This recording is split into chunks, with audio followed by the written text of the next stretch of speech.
My name is Olivia Jenkins, and at 34, I carry a story that began 15 years ago when my father threw me out of our Hartford, Connecticut, home for being pregnant at 19. His voice, raw with anger, still echoes in my mind. "You've shamed this family." Those words weren't just a rejection, they were a refusal to hear the truth, a truth woven from love, loss, and a boy's desperate wish to leave a legacy in the face of a terminal illness.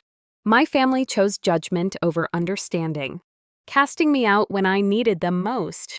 Now, after a decade and a half of silence, they're coming to meet me and my son, Ethan, unaware of the life we've built from the ashes of their cruelty. This is my journey, a tale of heartbreak, resilience, and the fragile hope of healing what was broken. I'd love to know where you're joining me from as I share how my family's faces fell when they saw the cost of their betrayal. Hartford was the canvas of my childhood, a quiet suburb where colonial homes stood proudly under sprawling maple trees, their leaves turning crimson and gold each fall. Our four-bedroom house, with its white picket fence and manicured rose garden, was a neighborhood gem, a symbol of the Jenkins family's perfection. My father, Robert Jenkins, was a towering figure in our community, an elder at First Community Church and the founder of Jenkins Construction, a business he'd built with sheer determination. His deep voice carried authority at town meetings, his firm handshake a promise of trust. Neighbors sought his advice on everything from home repairs to life choices. Pastors praised his unwavering faith, and he was the epitome of a family man, commanding respect with a single glance. My mother, Diana, was his gentle counterpart, a homemaker whose warmth seemed to hold our world together.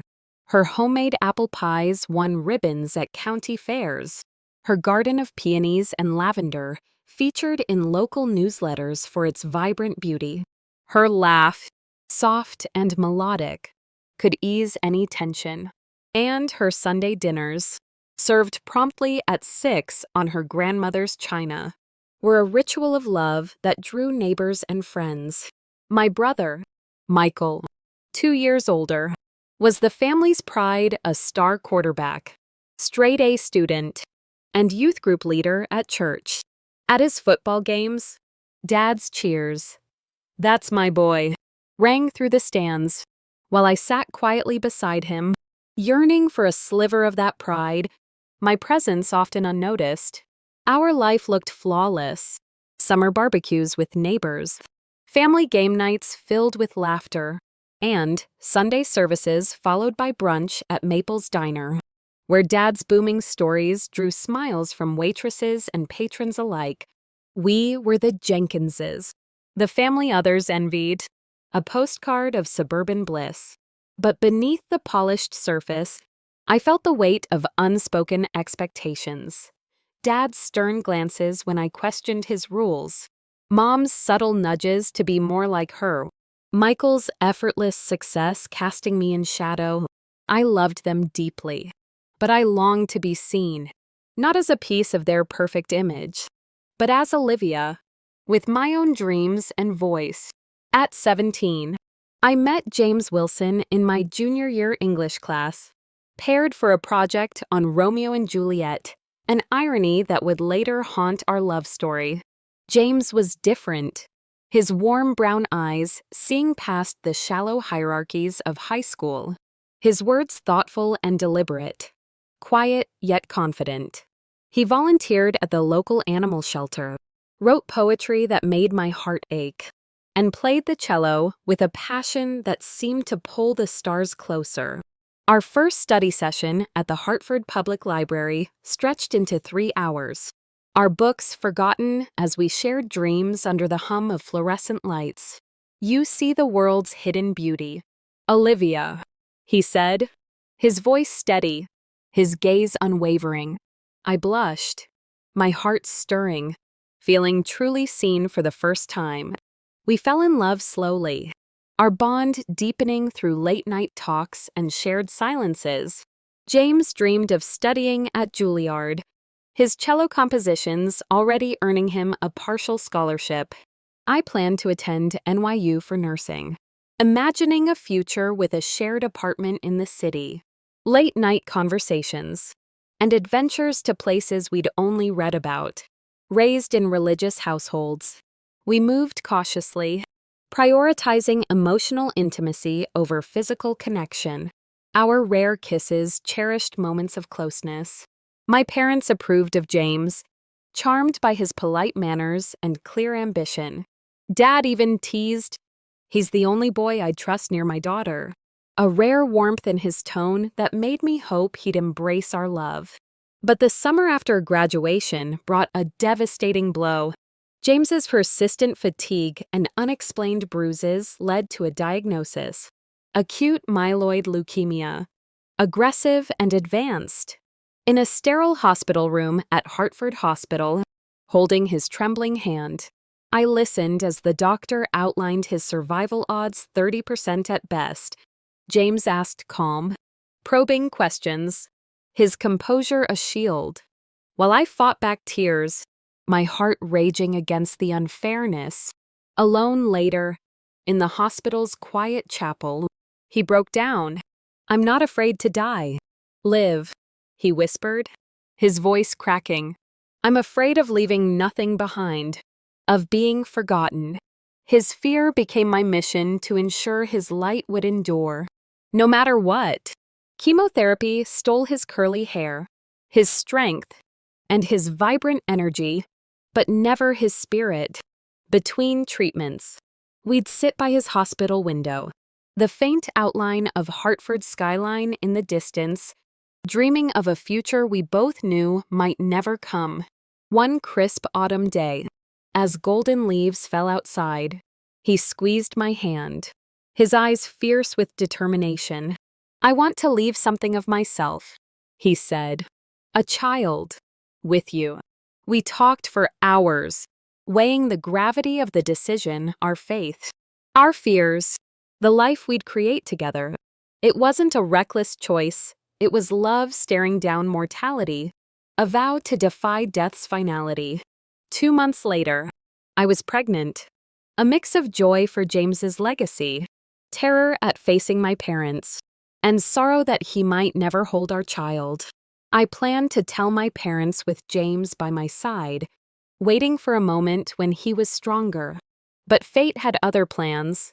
He collapsed at home, rushed to the hospital, unconscious when I arrived. My carefully rehearsed words dissolved as I stood by his bed, machines beeping, his hand cold in mine. Before I could find the right moment, Mom discovered the pregnancy test I'd hidden in my bathroom, wrapped in tissue to avoid suspicion. That evening, I returned from the hospital to find my parents seated at the dining table, the test placed between them like a piece of damning evidence. Dad's voice was eerily calm, his eyes hard. "Sit down, Olivia." Before I could explain James's cancer, our love, or our deliberate choice, Dad exploded, slamming his fist on the table. "You've shamed this family. After everything we've taught you, you throw it all away." Mom's voice was thin, accusatory. "James is responsible. We trusted him with you." I tried to speak James's leukemia, his dying wish, our baby as his legacy, but Dad cut me off, his face red with fury. "You have 2 choices. Fix this or get out." The words hit like a physical blow, reducing our child to a mistake to be erased. "I can't," I whispered, tears streaming down my face. "James is dying. This baby is all that's left of him." Michael walked in, and Dad announced my pregnancy to him, his tone flat and final. Michael's betrayal cut deeper than I expected. "How could you be so selfish?" he said, his voice cold, more concerned with Dad's reputation than my breaking heart. Mom's silence was the worst, her eyes averted, dabbing at tears with a tissue, offering no defense. I begged them to visit James, to see his condition for themselves. But Dad's ultimatum stood firm. "Fix it or leave," he repeated, his voice like steel, desperate. I called James's parents, Ellen and Thomas, who immediately offered their guest room, their kindness a stark contrast to my family's cruelty. At the hospital, I sat by James's bedside, his frail hand in mine, and told him what had happened. "They're making me choose," I said, my voice breaking. A single tear rolled down his cheek. "This is my fault," he whispered, his voice barely audible. "No," I insisted, squeezing his hand. "This is our love." He made me promise to keep our baby safe, to tell them about him, about the man who loved them before they were born. Returning home to pack, I faced Dad one last time, his presence looming in the hallway. "You've made your choice," he said, his voice devoid of warmth. I stood taller than I felt, surprising myself with my resolve. "You're choosing your pride over your daughter," I replied, my voice steady despite the tears. Michael blocked my path to the door, admitting he'd searched my phone, finding no evidence of James's illness. "You're lying to save face," he sneered, echoing Dad's denial. I pushed past him, grabbing a suitcase, Mom's final plea ringing in my ears. "You're throwing away your future." Olivia. Her words felt hollow, a betrayal of the love I'd counted on. At the front door, Dad delivered his final blow. "If you leave with this shameful secret, you're no longer my daughter." I met his eyes, memorizing his face, knowing it might be years before I saw it again. "You stopped being my father when you stopped listening," I said, stepping into the cold Hartford night. 19. Pregnant and alone. As I drove away, touching my stomach where James's child grew, I vowed to protect this piece of him, to build a life where our baby would know his love. No matter the cost. Hartford's streetlights faded in my rearview mirror, marking the end of one chapter and the beginning of another, a journey into an uncertain future, fueled by love and defiance. The night I walked away from my parents' house, Hartford's streets were shrouded in a cold, damp mist, the air heavy with the weight of my new reality. At 19, pregnant and disowned, I drove my rattling old sedan to the modest ranch house of James's parents, Ellen and Thomas Wilson, their guest room a flickering beacon in my storm. The sting of my family's rejection. Dad's ultimatum. Mom's silence. Michael's betrayal was raw, but it paled beside the looming loss of James, whose leukemia was stealing him from me. Breath by breath, those first weeks were a blur of grief, survival, and a fierce vow to keep my promise to him, to protect our unborn child and ensure they knew their father's heart. This was my new world, a fragile balance of love and loss, where every step forward demanded courage I wasn't sure I had. I'd love to know how you're connecting with this journey as I share the moments that tested my soul. Ellen and Thomas welcomed me with a warmth my own family had withheld, their home a haven of memories that both comforted and cut. Photos of James lined the walls, his gap-toothed grin at a childhood recital, his proud stance at prom, his cello cradled like a piece of his soul.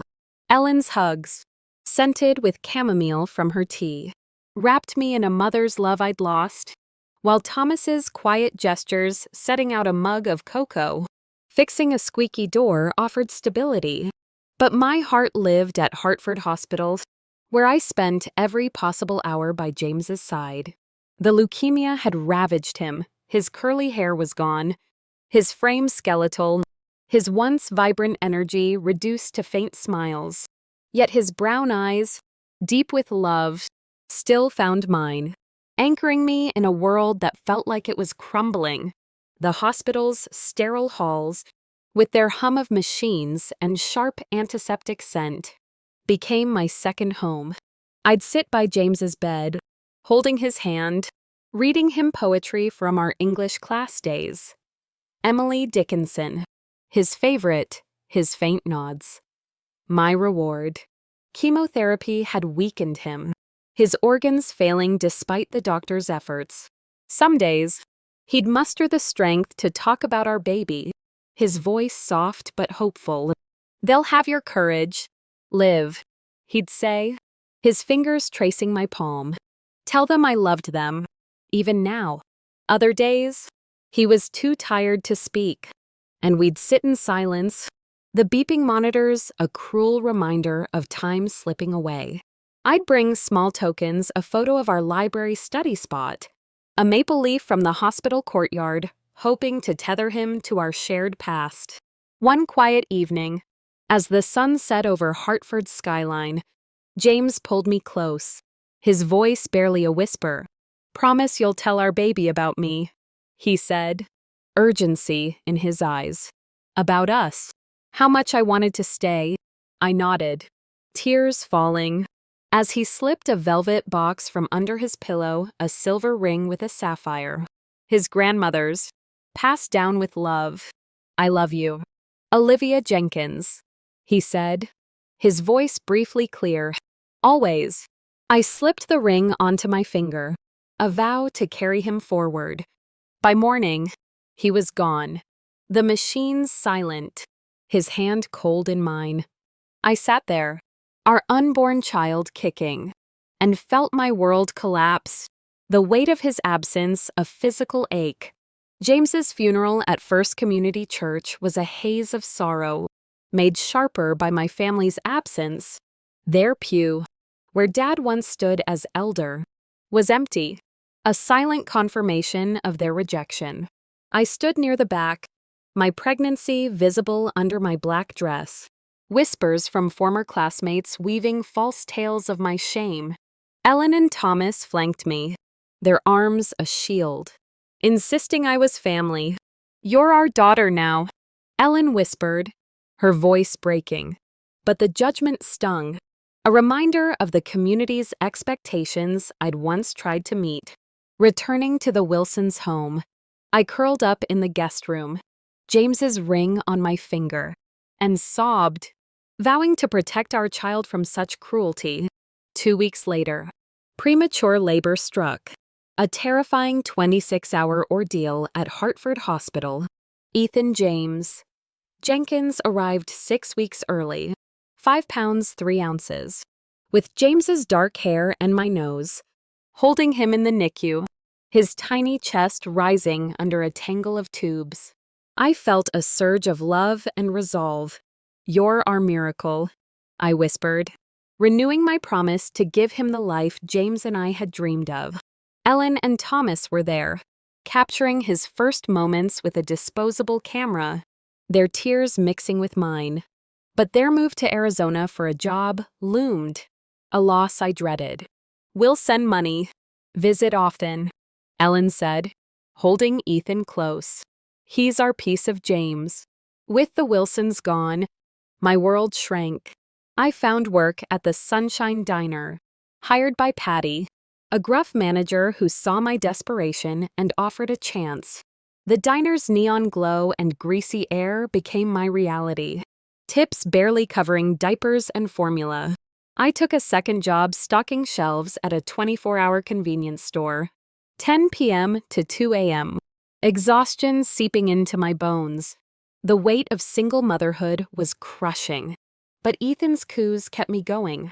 At night, I'd rock him in the Wilsons' guest room, now rented from their neighbor, singing lullabies James loved, his ring glinting in the dim light.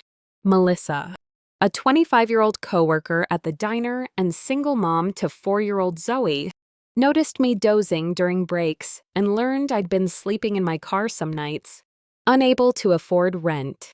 "You can't raise a baby like this," she said, her voice firm but kind, offering her pull-out couch. Her cramped apartment, cluttered with toys and laundry, was a godsend.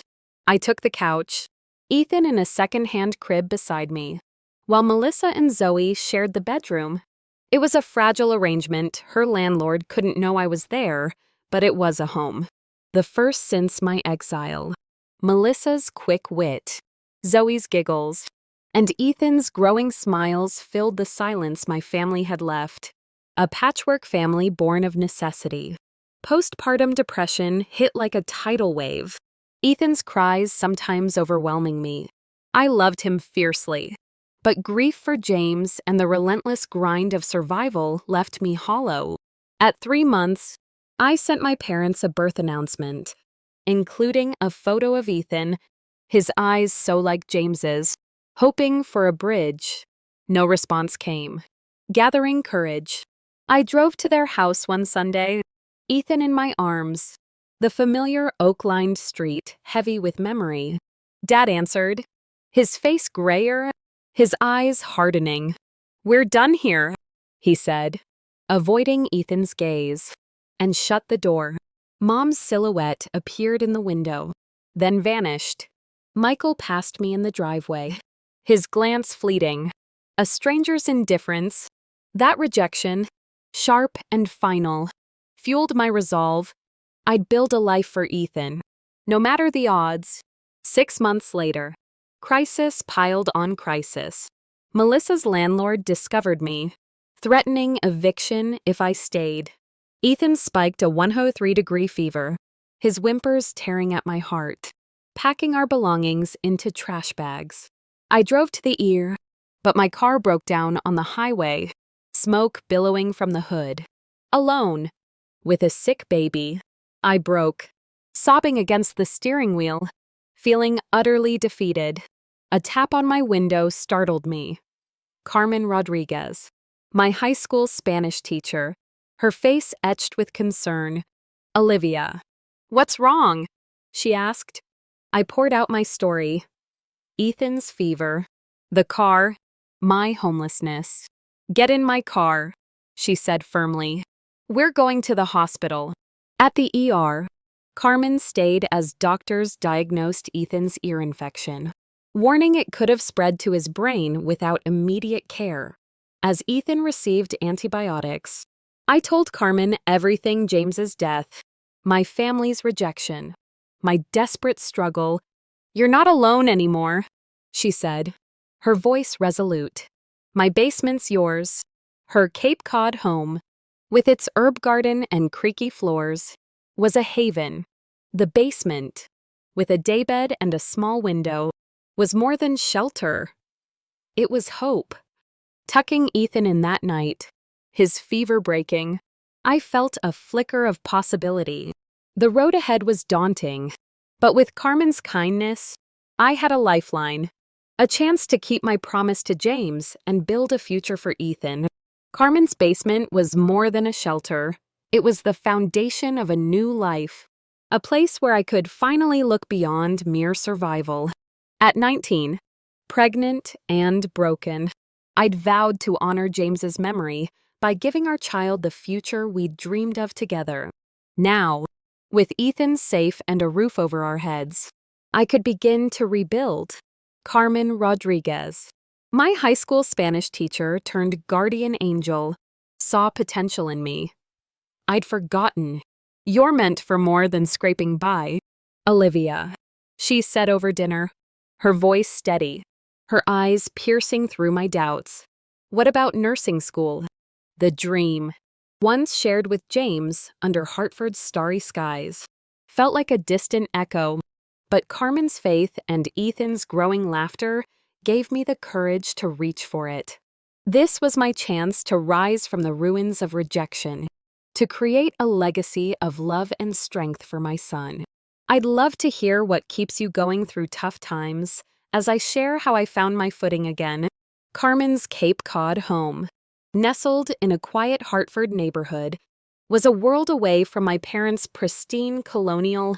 Its herb garden bloomed with rosemary and thyme, their scents drifting through open windows, and its creaky wooden floors sang underfoot.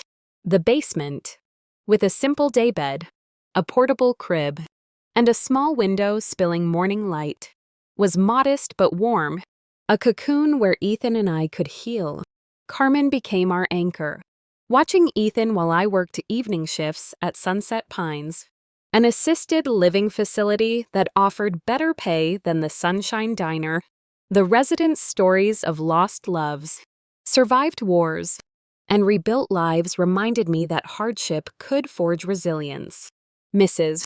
Eleanor Hayes, 89, a former nurse, saw my spark. "You've got a healer's heart," she'd say. Her tales of tending polio patients in the 1950s reigniting my dream. I'd listen, mopping floors, my mind drifting to a future where I could make a difference. Ethan thrived under Carmen's care, his giggles echoing through her home as she sang Spanish lullabies and taught him colors in 2 languages. Abuela Carmen, he called her, a title she wore with a radiant smile, her face lighting up as he toddled into her arms.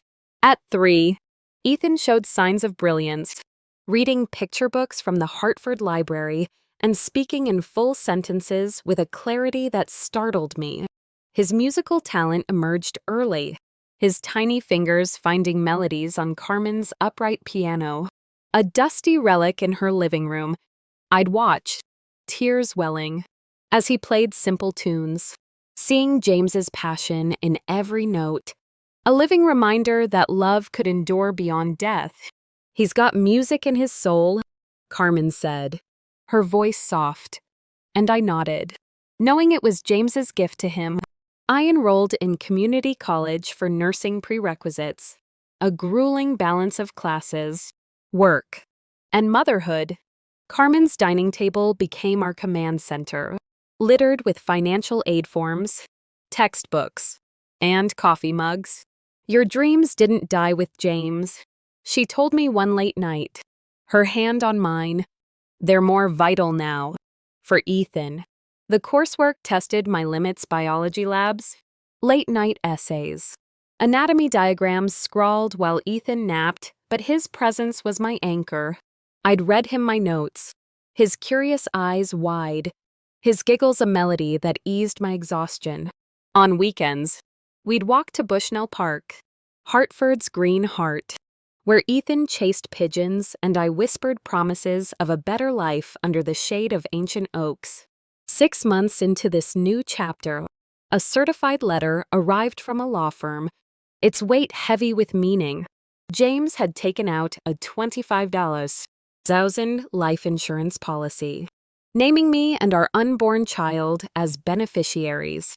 His participation in an experimental cancer trial had also secured a medical trust fund for Ethan, covering college tuition at 18. Sitting on Carmen's porch, the evening air thick with lilac, I clutched the letter, tears streaming. "You're still watching over us, James," I whispered to the stars. The money eased my burden, letting me cut back on convenience store shifts and focus on school. I completed my prerequisites with a perfect GPA, earning a single-parent scholarship to an accelerated nursing program at the University of Hartford, a beacon of hope that felt like James's guiding hand. Graduating at 24, with Ethan clapping in a tiny suit Carmen had sewn, was a triumph over the odds. I accepted a position at Hartford Children's Hospital in pediatrics, drawn to the bright murals and bustling energy of a place where I could give back. The day we moved into our first home, a 2-bedroom cottage with a fenced yard and white shutters, I stood in the empty living room, sobbing with gratitude. Ethan ran through the rooms, his laughter a symphony. "Is this ours forever, Mom?" he asked, eyes sparkling. "Forever and ever," I promised, watching him spin in sunlight streaming through the windows, his joy a victory of our past. My career grew steadily, from staff nurse to charge nurse, then director of the oncology department by 30, a bittersweet return to the corridors where I'd lost James. I led with empathy, advocating for young patients and their families, ensuring they felt seen in their darkest moments. Ethan's brilliance dazzled me. At 10, he mastered piano concertos, his fingers weaving magic at local recitals. At 12, he won the National Young Composers Competition, performing his original piece at Lincoln Center. His bow to a standing ovation, a moment where I felt James beside me, sharing our pride. "This is for you, Dad," Ethan whispered before playing, his voice steady. And I touched James's ring, now on a chain around my neck, feeling his presence. Our cottage gave way to a 4-bedroom home in Hartford's finest neighborhood. Just 3 miles from my parents' house, a twist of fate that ached with irony. The house, with a music room and a baby grand piano I'd saved years to buy, was a sanctuary for Ethan's creativity. His melodies filled our evenings, blending with the hum of crickets outside. My support system grew colleagues from the hospital, single moms from Ethan's school, and Carmen, whose home remained a second haven. We'd visit her for arroz con pollo and stories. Ethan sprawled on her rug, absorbing her tales of Puerto Rican festivals.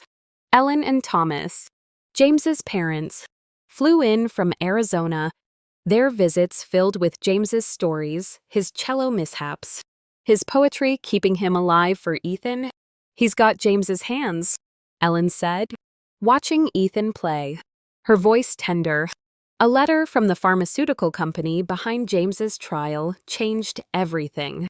A $3 million settlement for participants' families, plus royalties from a breakthrough drug. Stunned, I founded the James Wilson Memorial Foundation, supporting young cancer patients with housing, transportation, and childcare needs I'd known too well. The James Wilson House opened near the hospital, a warm, welcoming space for families in crisis. Ethan cut the ribbon on what would have been James's 25th birthday, playing a composition that wove grief into hope, his notes soaring under a clear Hartford sky.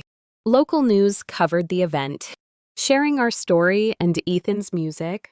A moment I never expected would pierce my family's wall of silence. 3 days later, Michael's email arrived. "I saw you on the news. Mom and Dad want to meet Ethan." My heart churned anger at their 15-year absence, curiosity at their shift, hope for Ethan's sake. In therapy, I processed the message, setting firm boundaries. Michael revealed Dad's heart attack had softened him, and Mom had kept a secret album of my achievements, graduations, news clippings, a silent pride. "They were wrong," he wrote. "Dad's proud of you."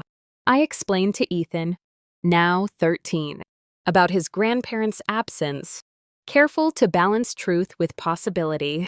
"Are they bad?" he asked, his voice soft. "They made bad choices," I said, "but people can learn. We'll see if they have." Preparing for their visit, I cleaned our home, nerves buzzing, arranging Ethan's awards in the foyer. Ethan's calm voice cut through my anxiety. "We're enough." "Mom," he said, his hand on mine, his wisdom a gift born of our shared trials. Their arrival would test the life I'd built, a chance to face the past and decide if healing was possible, a step toward a future where Ethan might know his grandparents' love. The prospect of my family's visit stirred a storm in my heart, anger at their 15-year absence, hope for Ethan's chance to know his roots, and fear that old wounds would reopen. Our Hartford home, with its music room and Ethan's awards, stood as a testament to the life I'd built without them, a sanctuary forged from resilience. Yet, as I prepared to face Dad's judgment, Mom's silence, and Michael's betrayal again, the pain of their rejection resurfaced, sharp as the night I left. I'd survived James's death, homelessness, and single motherhood. But this reunion was a different battle, one for Ethan's heart and my own peace. This was our moment to confront the past and decide if healing was possible. I'd love to hear what family means to you as I share how my world shifted when my parents walked through my door. The weeks before their arrival were a whirlwind of preparation and introspection. I cleaned our home obsessively, polishing the baby grand piano, arranging photo albums that chronicled Ethan's life, his first piano recital, our trip to Cape Cod, the James Wilson house opening, therapy sessions with Dr. Larson, a kind but direct psychologist, helped me navigate the emotional tangle. "You're not that 19-year-old girl anymore," she said, her voice steady. "You set the terms now." I practiced boundaries, rehearsing how I'd protect Ethan from their judgment while giving them a chance to show change. I explained the visit to Ethan, now 13, balancing honesty with hope. "They hurt us," I said, sitting on his bed, "but they want to meet you. We'll see if they've learned." His thoughtful nod, wise beyond his years, eased my nerves. "I'll give them a chance." "Mom," he said, his fingers tapping a melody on his knee, "but only if they're kind to you." Our home, in Hartford's West End, was a far cry from Carmen's basement where we'd started. Its wide windows overlooked a garden of lilacs and roses. The wraparound porch, a place for Ethan's daydreams. I'd chosen every detail: the blue shutters, the cozy library nook building, a haven that reflected our strength. Ethan's music room, with its baby grand and walls lined with sheet music, was his sanctuary, where he composed pieces that echoed James's soul. As I rearranged flowers for the third time, Ethan's voice cut through my anxiety. "Mom, we're perfect as we are," he said, his hand on my arm, his empathy a gift born of our shared journey. His words grounded me, a reminder that we'd built a life worth defending, no matter what my family thought. At noon, their car pulled into our driveway, a silver sedan that looked out of place against our blooming garden. From the living room window, I watched Dad, frail with a cane, his hair thinning, Mom, her gray bob unchanged, clutching a tissue. Michael, taller but hesitant, supporting Dad's arm. Their slow steps mirrored my own uncertainty, a dance of doubt and possibility. I opened the door before they could knock, claiming the moment. "Olivia," Mom whispered, her eyes brimming with tears, her voice catching. "You're so beautiful." I stepped aside, my tone neutral. "Come in." They entered the foyer, its chandelier casting light on Ethan's awards and family photos. James's portrait prominent on the wall. Dad's gaze locked on it, his face paling. "Is that James?" he asked, his voice trembling. "Yes," I said, steady. "Ethan's father." Ethan stepped forward, his presence both gentle and commanding. A 13-year-old with his father's eyes and my resilience. "I'm Ethan James Jenkins," he said, extending a hand, his voice clear. The resemblance to James was striking: his dark eyes, sharp jawline, the quiet confidence in his stance. Mom gasped, her hand flying to her mouth. Dad swayed, gripping his cane tightly. Michael froze, his eyes wide, as if seeing James's ghost. Dad took Ethan's hand, his own trembling. "I'm Robert, your grandfather," he said, his voice thick with emotion. Mom followed, tears streaming. "I'm Diana, your grandmother. May I hug you?" Ethan glanced at me, seeking permission. I nodded, and he let her embrace him, patting her back awkwardly, a teenager's grace in his discomfort. We moved to the dining room, sunlight streaming through windows onto a table set with iced tea and sandwiches, the garden's roses visible outside. An awkward silence settled, heavy with the weight of 15 years. Ethan broke it, his voice bright. "Want to hear me play?" He moved to the piano, choosing a piece he'd composed, a haunting melody that wove loss into hope, its notes filling the room like a heartbeat. As he played, I spoke, my voice calm but firm. James was accepted to Juilliard for cello before leukemia took him. He was diagnosed after graduation. Given a 30% chance, we chose to have Ethan to carry his love forward. Dad's eyes widened, the truth he'd refused to hear sinking in, his face crumpling. I shared our story. James's diagnosis, his fear of being forgotten, our deliberate choice to create a child, his final days in the hospital. He never met Ethan, I said, my voice steady despite the ache. But he died knowing his legacy would live. Mom sobbed into her tissue, her shoulders shaking. Dad's head bowed, his hands clasped tightly. Michael listened, his face pale, his earlier certainty gone. We didn't know, Dad whispered, his voice breaking. We thought you were reckless. That James, I cut him off gently. I tried to tell you. You wouldn't listen. Michael spoke, his voice low. I searched your phone, looking for lies. I convinced them you were making it up to save face. His admission stung, a fresh betrayal. But his regret seemed genuine. Mom's voice trembled. I saw you at our door with Ethan. That day you came. I wanted to run to you, but I was too weak, too afraid of Robert. Her confession pierced me, the image of her silhouette in the window haunting. I asked the question burning in my heart. Why now? Why after all these years? Dad lifted his head, his eyes red. My heart attack last year, it woke me up. I saw how my pride cost me my daughter, my grandson. Then I saw you on the news. The foundation, Ethan's music. I knew I'd been wrong. Mom added, we're not asking for forgiveness, Olivia. Just a chance to know Ethan, to show we're proud of you. Ethan finished playing, rejoined us, squeezing my hand under the table, his support a silent strength.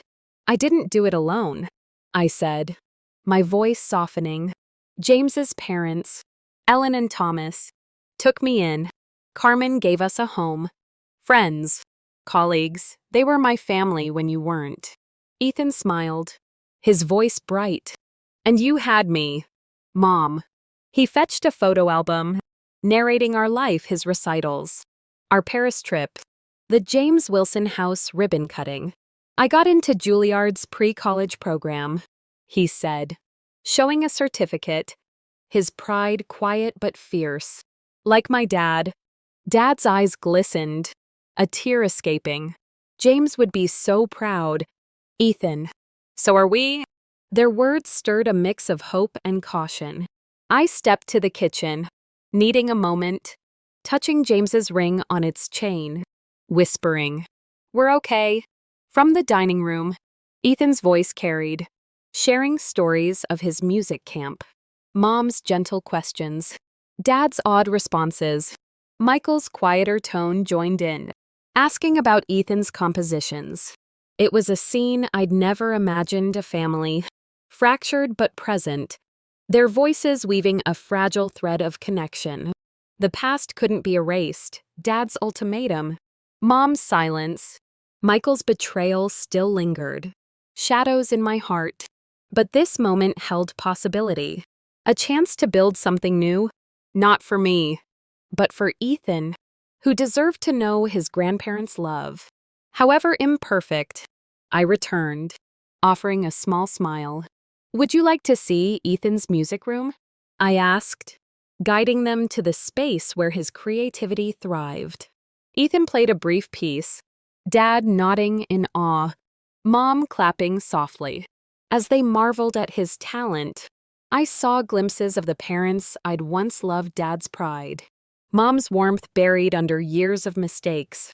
The visit stretched into the afternoon, Ethan leading them to the garden, showing his rose bushes, their laughter a sound I'd forgotten. I watched, my heart torn between caution and hope, knowing this was only a beginning, a single step on a long road toward healing. The echo of my family's visit lingered in our Hartford home like a melody both beautiful and unresolved. At 34, I stood at a crossroads, the weight of 15 years' absence clashing with the fragile hope their presence had sparked, Dad's tearful regret, Mom's quiet apologies, and Michael's softened demeanor had cracked the wall I'd built. But trust was a thread I wasn't ready to weave without caution. Ethan, now 13, was my anchor, his wisdom guiding me as we navigated this new chapter. Their desire to know him, to claim a place in our lives, was a gift I wanted for him, but only if it came with respect for the life we'd forged. This was our journey to rebuild, not from love alone, but from truth and accountability. I'd love to hear what trust means to you as I share how my family's return tested the heart I'd guarded so fiercely. The days following their visit were a dance of reflection and action. I returned to therapy with Dr. Larson, whose calm presence helped me untangle my emotions. "You're allowed to feel anger and hope at the same time," she said, her pen tapping her notebook. "Set boundaries that protect you and Ethan." I journaled late into the night, the glow of my bedside lamp casting shadows on pages filled with questions. Could Dad's regret undo his ultimatum? Was Mom's album of my achievements love or guilt? Could Michael, once my betrayer, be an ally? The answers eluded me, but Ethan's steady presence, his laughter, his music reminded me why I was trying. "They seemed nice," he said one morning, pouring cereal, "but I want them to like you, too." His words, simple yet profound, became my compass. Our home, with its lilac garden and music-filled rooms, remained our sanctuary, a stark contrast to the uncertainty of this reunion. Hartford's West End, with its tree-lined streets and historic homes, buzzed with summer life, children biking, neighbors waving from porches. I'd built this world for Ethan, a place where he could dream, and I was determined to shield it. Mom called first, her voice tentative, asking to visit again. "We'd love to see Ethan play," she said, mentioning his upcoming recital at the Hartford Conservatory. I agreed, but with conditions: no unannounced visits, no pressure on Ethan, and an acknowledgement of the past. "We understand," she said, her tone earnest, and I felt a flicker of possibility. The recital was a community event, held in the conservatory's oak-paneled auditorium, its stained glass windows casting rainbows on the floor. Ethan, in a crisp white shirt, played a composition he'd written for James, its notes soaring with love and loss. The audience, including Carmen, Melissa, and hospital colleagues, applauded warmly, but my eyes were on my family. Seated in the third row, Dad's face, softened by pride, nodded along. Mom dabbed tears. Michael clapped longest, his smile genuine. Afterward, they joined us in the lobby, Ethan beaming as Mom hugged him. "You're incredible," she said, her voice thick. Dad shook his hand, his grip firmer despite his cane. "Your father's talent lives in you," he said, and Ethan's eyes met mine, seeking reassurance. I nodded, my heart swelling, but my guard remained. We invited them to Maple's Diner for lunch, a neutral ground where Hartford's locals gathered, its red vinyl booths and jukebox a slice of nostalgia, over burgers and milkshakes. Ethan shared stories of his music camp, his voice animated. Mom asked thoughtful questions. Dad listened intently, and Michael surprised me by asking about my work at the hospital. "You're saving lives," he said, his tone respectful. I spoke briefly of the James Wilson Foundation, its impact on families, and Dad's eyes glistened. "You've done so much," he said, his voice low. The moment felt warm, but I couldn't shake the memory of their door slamming in my face. Ethan in my arms. Back home, Ethan and I debriefed, a ritual we'd developed to process big moments. "They're trying," he said, sprawled on the couch. But it's weird. Like they're strangers who know me. His honesty mirrored my own feelings, a mix of gratitude and caution. I wrote Dad a letter, expressing my need for transparency. I want Ethan to have you in his life. I wrote, but we need to talk about what happened, not pretend it didn't. His reply, handwritten, arrived days later. I was wrong, Olivia. My pride blinded me. I'm ready to listen. The words were a start. But trust required more than promises. It needed time. Carmen, ever my rock, hosted us for dinner, her table laden with empanadas and flan. Family's messy, she said, pouring coffee. But if they're willing to do the work, give them a chance. Her wisdom, drawn from her own fractured ties, guided me. I invited my family to a foundation event, a fundraiser at Bushnell Park, where Ethan's youth orchestra performed under a starlit sky. Hartford's community turned out, their donations supporting young cancer patients. Dad mingled with guests, his construction business connections boosting donations.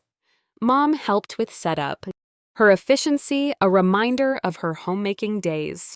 Michael stayed near Ethan, asking about his music, their laughter a new sound. Seeing them engage felt surreal, a glimpse of what might have been. But healing wasn't linear. At a therapy session, I voiced my anger, the memory of Dad's ultimatum. Fix it or leave still raw. Dr. Larson suggested a family session, and I proposed it to Dad. He agreed, surprising me. The session, held in Dr. Larson's cozy office, was tense but honest. I spoke of the night they cast me out, the pain of Mom's silence, Michael's phone search. I needed you, I said, tears falling. And you chose your image over me. Dad's voice broke. I thought I was protecting our name. But I lost my daughter, Mom admitted. I was scared of losing Robert's love. Michael confessed. I was jealous of your strength. Olivia. I'm sorry. Their words didn't erase the past, but they were a step toward understanding. Ethan's perspective shifted the dynamic. He joined us for part of the session, his voice steady. I want to know you, he told them, but Mom's my hero. Don't hurt her again. His protectiveness moved me, a mirror of my own fierce love. Dad nodded, tears in his eyes. We won't. Ethan, I promise. The session ended with a plan regular visits, open communication, and more therapy to navigate our history. Driving home, Ethan squeezed my hand. We're doing okay, right? He asked. Better than okay, I said. His trust, my greatest treasure. Summer deepened, and we tested this new normal. Mom invited us to their house, the first time I'd returned since that night. The familiar colonial, with its rose garden, stirred memories. But Ethan's presence steadied me. We sat in their living room, Mom serving iced tea, Dad showing Ethan old tools from his workshop. Michael shared college stories, his humor easing the tension. It wasn't perfect, awkward silences lingered, and I caught Dad's fleeting frown when I mentioned James, but it was progress. I noticed Mom's album, filled with clippings of my career, Ethan's recitals, a quiet love I hadn't known existed. I never stopped loving you, she whispered, and I squeezed her hand, a gesture of possibility. Hartford's community noticed the shift.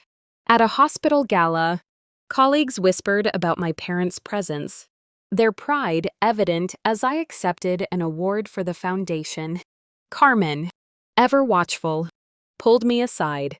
You're giving Ethan a gift, she said, but don't lose yourself. Her words kept me grounded, a reminder to protect my heart. As Ethan's 14th birthday approached, I planned a small party, inviting my family alongside Carmen, Melissa, and Ellen, who flew in from Arizona. Seeing Dad laugh with Ellen, Mom help Ethan cut his cake, and Michael play piano duets with him, I felt a cautious joy. The past was still there, a shadow, but these threads of trust were weaving a new tapestry, one where Ethan could have a family, and I could find peace.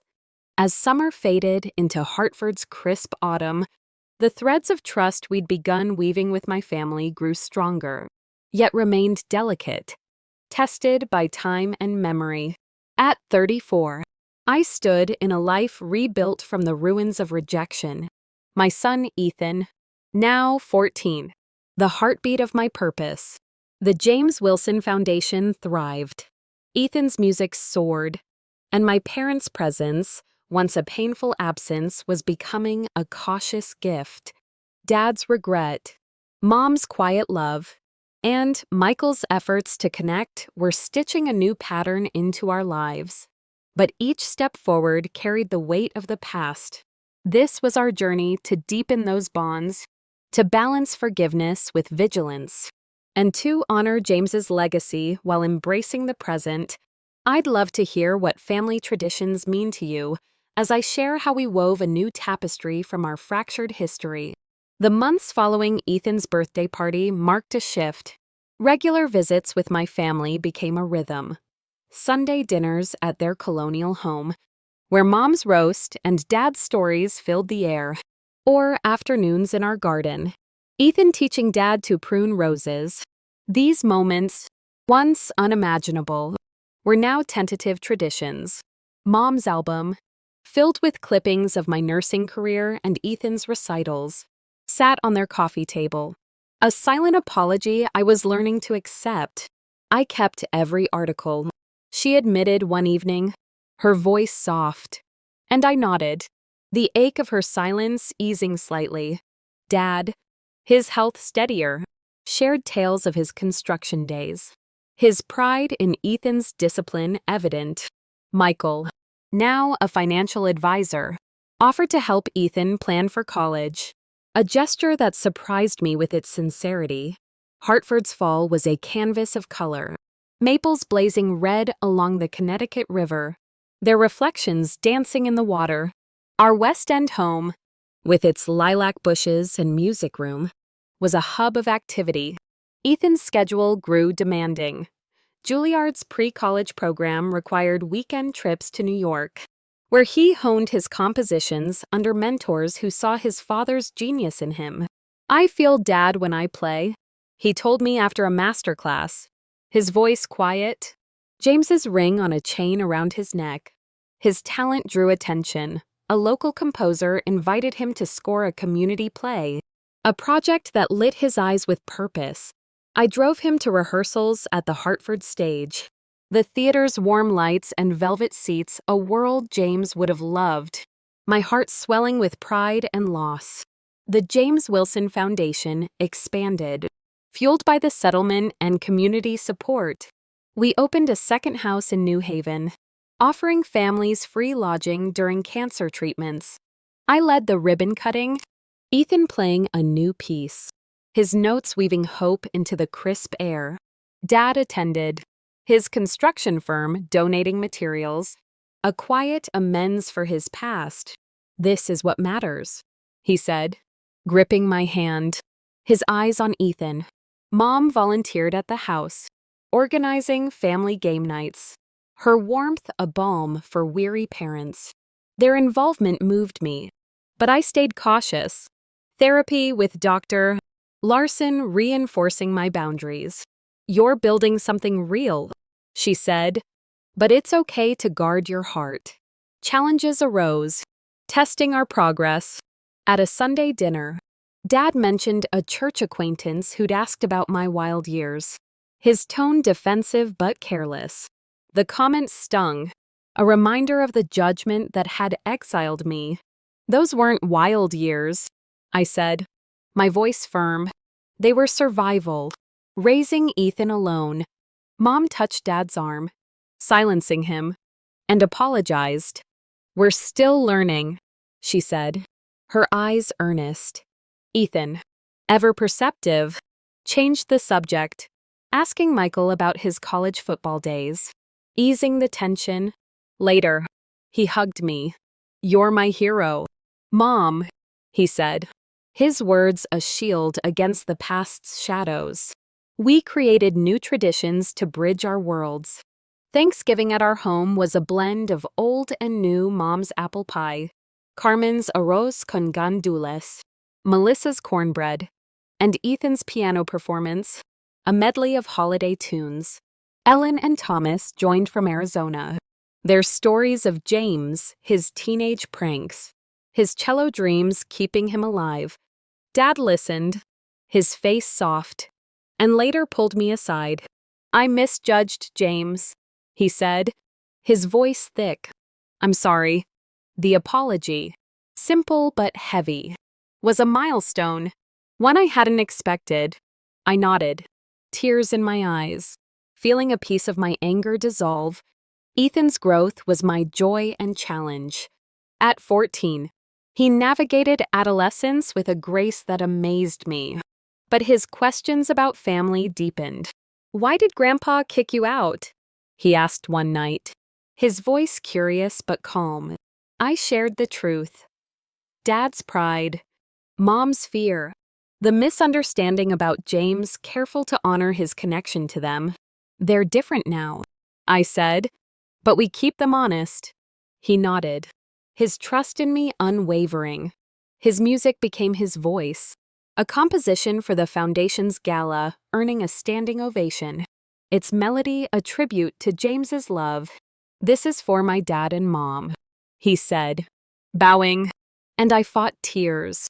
Mom's hand finding mine in the crowd. Hartford's community embraced our story. At a winter market in Constitution Plaza, where lights twinkled and skaters glided, neighbors stopped me, praising the Foundation and Ethan's talent. My parents, there with us, glowed with pride. Dad chatting with old friends, Mom buying Ethan a scarf. But a former church member approached, her tone sharp.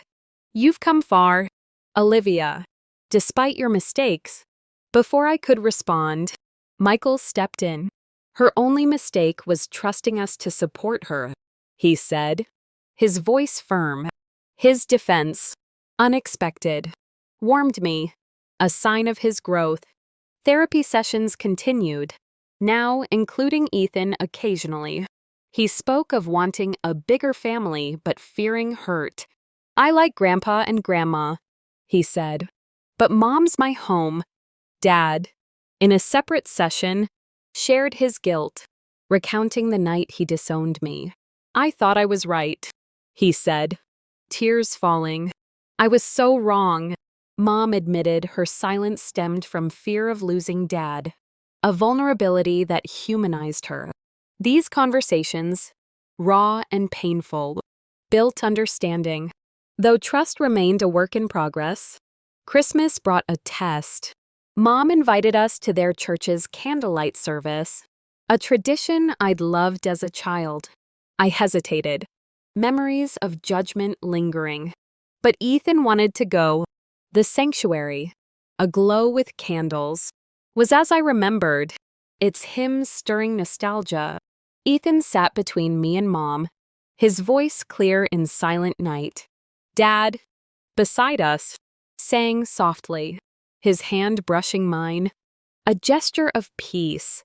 After, a few congregants whispered, but others welcomed us, their kindness a balm. Driving home, Ethan grinned. "That was cool. Mom, can we do it again?" His hope nudged me forward, a reminder that this was for him. As winter settled, I balanced my roles: nurse, director, mother, daughter. The Foundation's work intensified. A third house planned in Bridgeport. Ethan prepared for a Juilliard audition, his confidence growing. My family's presence steadied us, Mom helping with homework, Dad attending Ethan's recitals, Michael coaching his soccer team. Yet, I held space for James, visiting his grave with Ethan, sharing stories of our love. "He'd love you," I said, Ethan's hand in mine, He does, Ethan replied, his faith simple and profound. Our tapestry was imperfect, woven with scars, but it was ours. At a foundation board meeting, Dad offered to fundraise. Mom joined the volunteer team, and Michael proposed a scholarship in James's name. Their commitment, tangible and earnest, felt like a promise kept.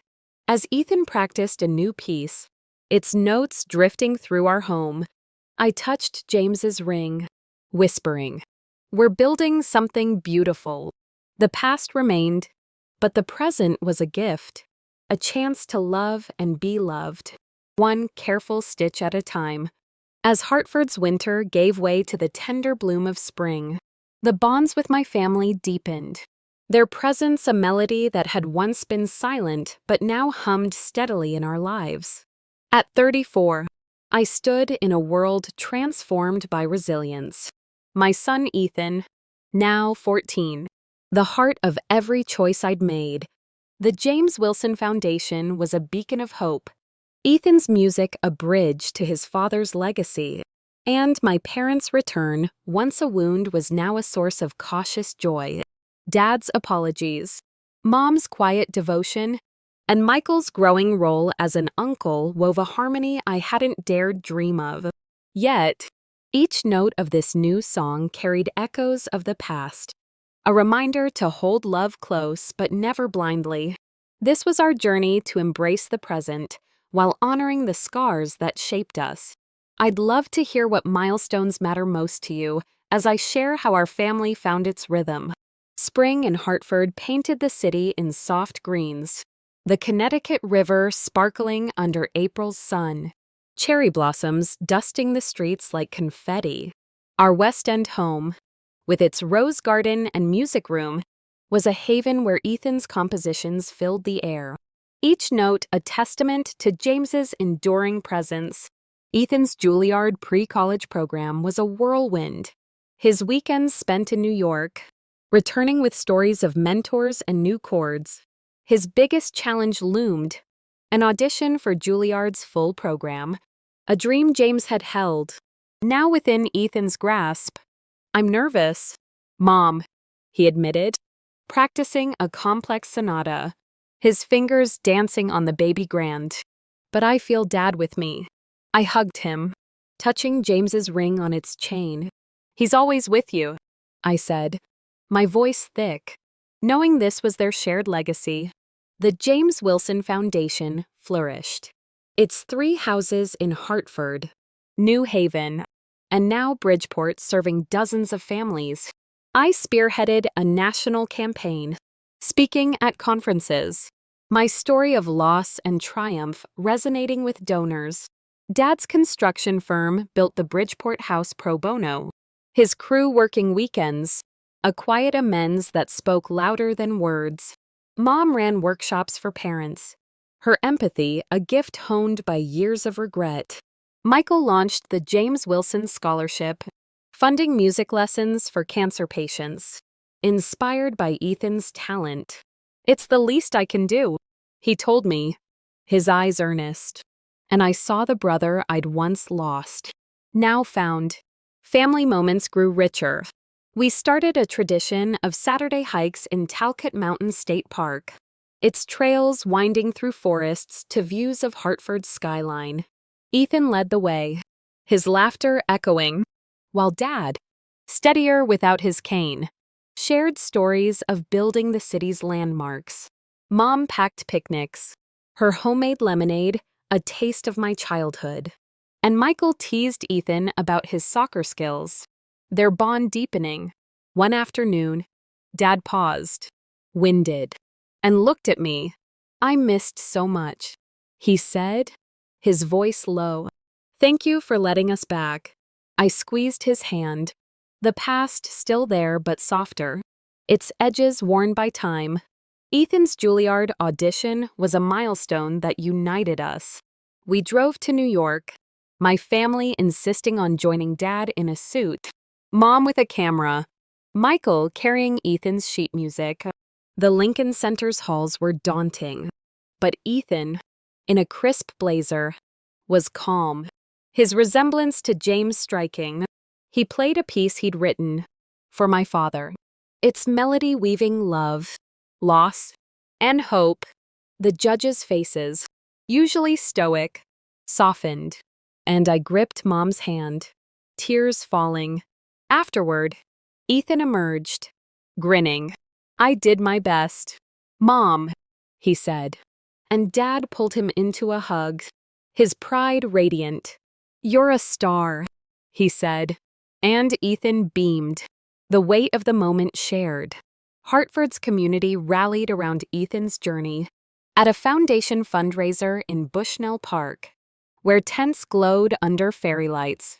Ethan performed for a crowd of hundreds, his music raising funds for a new pediatric wing. Neighbors, colleagues, and even church members attended, their applause a chorus of support. A former pastor approached, his tone sheepish. We misjudged you, Olivia, he said. You've built something holy. His words, unexpected, healed a wound I hadn't named. Mom overheard, her eyes shining. She always was strong, she said, and I smiled, feeling her love. However late it came, challenges persisted, testing our harmony. Ethan's adolescence brought mood swings. His questions about James sharper. Why didn't Dad fight harder? He asked one night, his voice raw. I held him, sharing James's courage, his choice to leave Ethan as his legacy. He fought for you, I said, showing him James's poetry, words of love written in the hospital. Ethan nodded, his anger easing, and played a new piece. Its notes a conversation with his father. Therapy helped us navigate these moments. Dr. Larson guiding Ethan to voice his grief, while I processed my own guilt for surviving when James didn't. Fear of losing Ethan to his dreams. My parents' growth was evident but imperfect. At a family dinner, Dad suggested Ethan consider engineering, a practical path. Music's risky, he said, his tone too familiar. Ethan tensed, and I intervened. He's following his heart. Like James, I said, my voice firm. Dad backed off, apologizing later. I'm still learning, he said, and I nodded, appreciating his effort. Mom, more attuned, gifted Ethan a leather-bound journal for his compositions. Her note inside reading, Your music is your father's light. Her gesture, thoughtful and deliberate, deepened my trust. Summer brought a family trip to Cape Cod, a foundation retreat for patients and families. Our cottage, steps from the beach, was filled with laughter. Ethan and Michael building sandcastles. Mom teaching Dad to grill clams. Carmen joining us with her famous coquito. Ethan led a music workshop for kids. His patience a mirror of James's kindness. One evening, watching the sunset, Dad spoke. I was wrong about you, Olivia. You're the strongest person I know. His words, raw and unprompted, were a balm, and I hugged him, tears falling.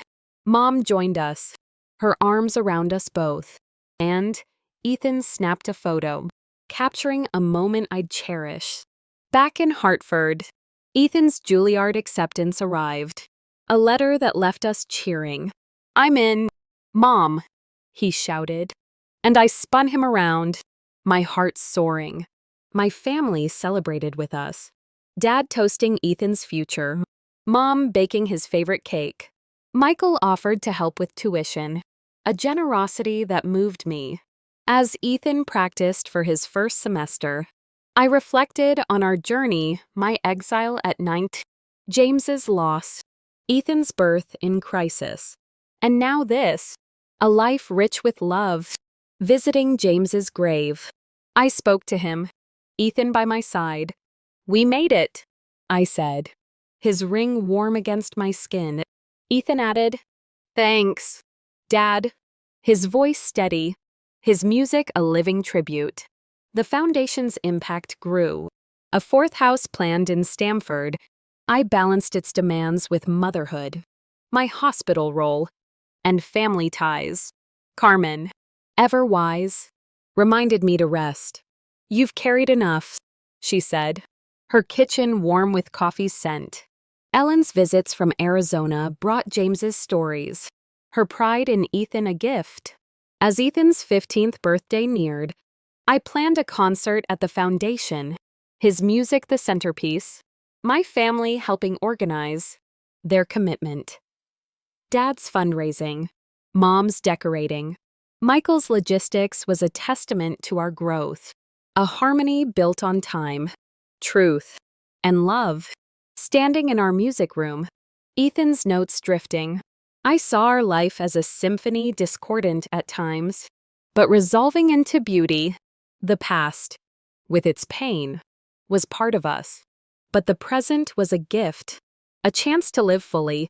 Together, I touched James's ring, whispering, "We're home," knowing he'd hear, his love woven into every moment.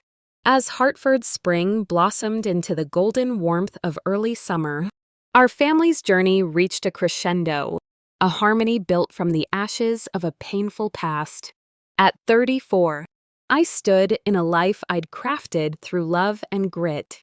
My son Ethan, now turning 15, the melody at its heart.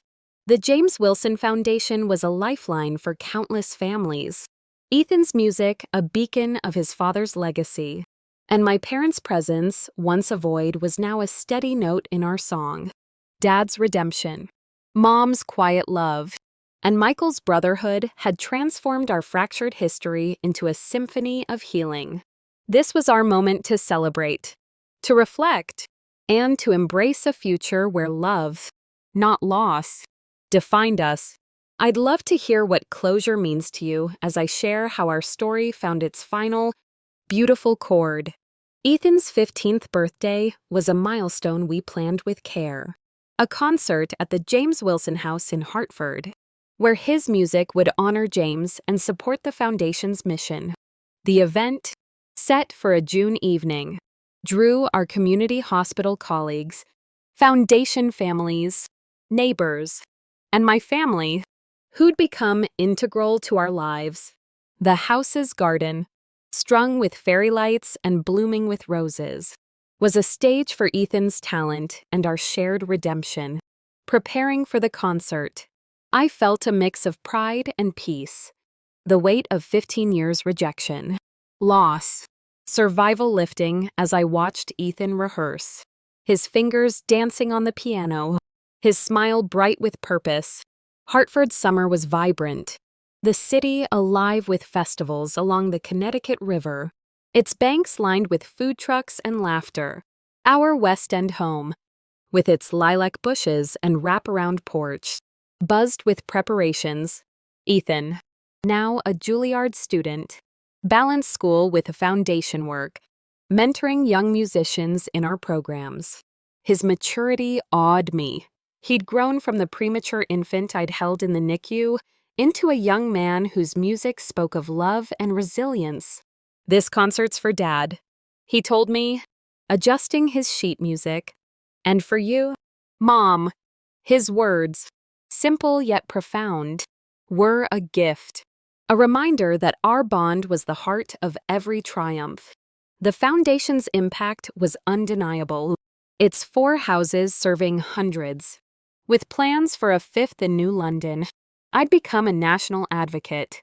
My speeches at medical conferences sharing our story, inspiring policy changes for patient families. Dad's firm donated materials for each house, his pride evident at every opening. Mom led support groups, her warmth a haven for parents facing their children's diagnoses. Michael's scholarship fund had grown, now supporting 20 young musicians. Ethan's influence clear in its mission. "You started this," Michael told me at a board meeting, his smile warm, and I saw the brother who'd once betrayed me, now a partner in our legacy. The concert day arrived, Hartford's sky a canvas of pink and gold. The James Wilson house glowed, its garden filled with rows of chairs, a stage set with Ethan's piano under a canopy of lights. Guests arrived, Carmen in a vibrant shawl, Melissa with Zoe, now a confident 10-year-old, Ellen and Thomas from Arizona, their eyes misty with pride. My family was there early, Dad helping set up chairs, Mom arranging flowers, Michael managing sound equipment. Their effort, seamless and heartfelt, was a far cry from the night they'd turned me away. "We're here for you," Mom whispered, hugging me, and I squeezed her back, feeling her love. No longer shadowed by silence, Ethan took the stage, his black suit sharp, James's ring glinting on its chain. He spoke briefly, his voice steady. "This is for my dad, James Wilson, who gave me music, and my mom, who gave me everything."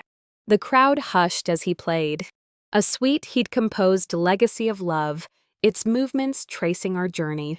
Loss, struggle, hope, and unity. The notes soared, weaving James's cello dreams with Ethan's piano, a conversation across time.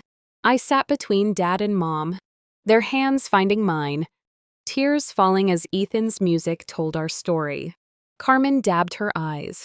Ellen leaned into Thomas, and the audience, many strangers, felt like family, bound by the music's truth. After the final chord, silence held, then applause erupted. A standing ovation that shook the garden. Ethan bowed, his grin wide, and beckoned me on stage. "This is my mom," he said, his arm around me. "The strongest person I know." The crowd cheered louder, and I laughed through tears, hugging him tightly. Dad joined us, his voice breaking as he addressed the crowd. "I failed Olivia once," he said, "but she built this, and we're so proud." Mom and Michael followed, their presence a public amends, a moment of closure I hadn't known I needed. The evening continued with a reception, Hartford's community mingling under the stars. Neighbors shared stories of the foundation's impact, a mother whose son survived leukemia, a father whose daughter found solace in music. Colleagues praised my leadership, their words humbling. Carmen pulled me aside, her eyes warm. "You've given Ethan a family, a legacy," she said, "and you've given yourself grace." Her words settled in me, a truth I'd earned. Ellen gave Ethan a photo of James at his first recital, their resemblance striking. "He's with you," she said, and Ethan nodded, his fingers tracing the frame. Later, my family gathered in our living room, the concert's glow lingering. Ethan played a soft piece, Dad humming along, Mom's hand on his. Michael spoke of his new life, a girlfriend he hoped we'd meet, his openness a gift. Dad shared a memory of my childhood teaching me to ride a bike, his laughter rare then. "I want more of that," he said, his eyes on Ethan. "With you." Mom gave me a locket, inside a photo of me and Ethan, her love tangible. "You're our daughter," she said, and I hugged her. The past a scar, not a wound. Reflecting in therapy, I saw our journey's arc, my exile at 19, James's death, Ethan's birth, the years of struggle, and now this, a family whole. "Doctor," Larson asked, "what's your hope now?" I smiled, certain, to live fully, with Ethan, with love. The foundation's work continued, a sixth house planned, my advocacy reaching Congress. Ethan's music grew, a tour scheduled, his Juilliard professors calling him a prodigy. He balanced fame with humility, mentoring at the foundation, his heart James's echo. On a quiet Sunday, we visited James's grave, Ethan and I, with my family. The cemetery was peaceful, wildflowers blooming. Ethan played a melody on a portable keyboard, his notes a prayer. "Thanks, Dad," he said. And I added, "We made it." James. Dad placed a stone on the grave, a gesture of respect. "I'm sorry, son," he said. And Mom leaned into him, their grief shared with mine.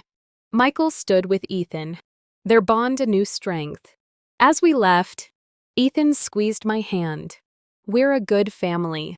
"Mom," he said, and I nodded, tears falling, knowing he was right.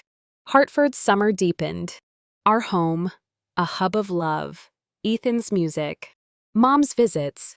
Dad's stories. Michael's laughter. Carmen. Ellen.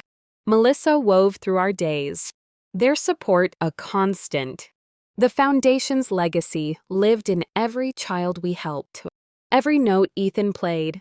Standing on our porch. James's ring warm against my heart. I saw our life as a symphony complete. Not perfect, but ours. The past had shaped us, but the future was ours to write. A melody of love, resilience.